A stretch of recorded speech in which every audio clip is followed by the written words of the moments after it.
আসসালামু আলাইকুম আরহামতুল্লাহি ওবারাকাতু। সম্মানিত ইসলাম প্রিয় ভাই ও বোনেরা, মহান আল্লাহ রাব্বুল আলামিন আমাদের ইসলাম ধর্মে নারীদের জন্য পর্দা ফরজ করেছেন, যার কারণে আমাদের করণীয় হলো, আমাদের কর্তব্য হলো আমাদের মা বোন স্ত্রী কন্যাকে যত সম্ভব পর্দায় রাখা।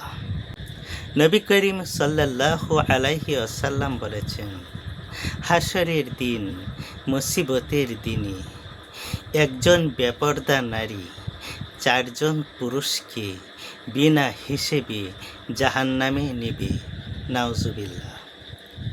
আর সেই 4 জন পুরুষ হলো: নাম্বার 1 তার পিতাকে, নাম্বার 2 তার বড় ভাইকে, নাম্বার 3 তার স্বামীকে, নাম্বার 4 তার বড় ছেলেকে। এই জন্য আমরা সতর্ক হয়ে যাই, আমরা যেন আমাদের মা বোন স্ত্রী কন্যাকে পর্দায় রাখতে পারি, সেই চেষ্টা করব। এক আলেম তার স্ত্রীকে নিয়ে ট্রেনে করে শ্বশুর বাড়ি যাইতেছেন।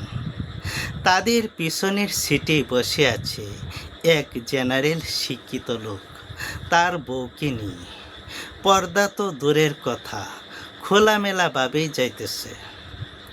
ওই আলেমের বউয়ের অবস্থা তার বিপরীত। এক পর্যায়ে ওই আলেমকে উদ্দেশ্য করে লোকটি বলতে লাগলো, মোল্লারা নিজেদের বউকে আবদ্ধ করে রাখে, আলেমরা নিজেদের বউকে বন্ধ করে রাখে, একটু খোলামেলা রাখতে জানে না, ইত্যাদি এমনভাবে উপহাস করতে লাগলো। তখন ওই আলেম দাঁড়িয়ে গেল এবং লোকটিকে বলল, ভাই, আপনার ব্যাগটিতে কি আছে?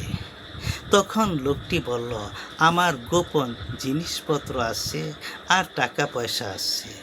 তখন আলেম সাহেব বললেন, সেখানে কেন রাখছেন? তখন লোকটি বলল, লুকিয়ে রেখেছি, সেভ করে রেখেছি, এই জন্য।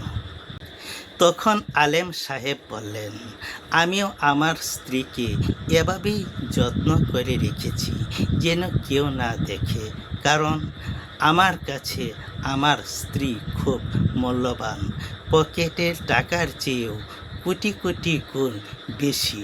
আর আপনি আপনার বউকে পকেটের টাকার চেয়েও বেশি ভালোবাসেন না বা মূল্যবান ভাবেন না, তাই আপনার টাকা পয়সা অতি যত্ন ও গোপনে রেখেছেন।